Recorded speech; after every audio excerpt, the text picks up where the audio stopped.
ჩემი პირველი YouTube ვიდეოს შემდეგ ადამიანებისგან ისეთი მხარდაჭერა ვიგრძენი, რომ უბრალოდ არც კი მქონდა მაგ ყველაფრის მოლოდინი. თავშიც არ წარმომედგინა მართლა, რომ ვფიქრობდი რა რეაქცია შეიძლება ქონოდა, რა გაღმოხმაურება შეიძლება ქონოდა. მაგ ხელა მხარდაჭერა მართლა არც წარმომედგინა თავში.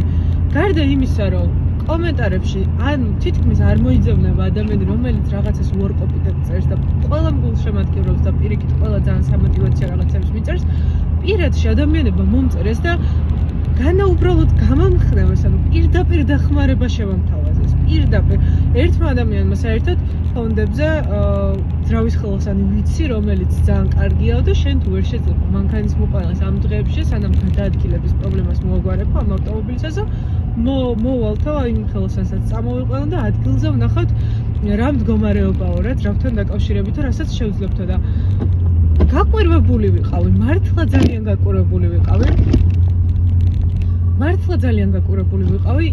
ეს რომ წავიკითხე რომ მომწერა.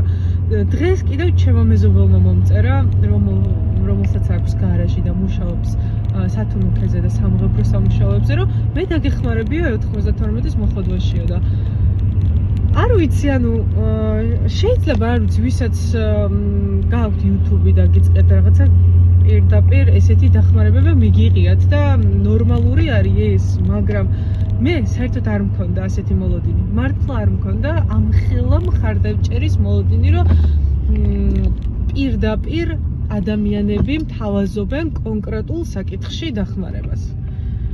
და ახლა მართლა ის мотиваცია მივიღე, რომ არანაირი მიზეზი არ მაქვს, რომ გავჩერდე. საერთოდ არანაირი მიზეზი არ მაქვს, აუცილებლად ბოლომდე უნდა მივიყვანო და აუცილებლად CRX-ისგან უნდა გამოვიდეს ის ავტომობილი, რომ გალამაზდეს, დაუბრუნდეს რაღაცა თავისი იერსახეს და შეკრებებზე, ივენთებზე თუნდაც საღამოობით გამოსასეირნებლად რომ გამოვა, ადამიანები გაახაროს რომ დაინახონ რა.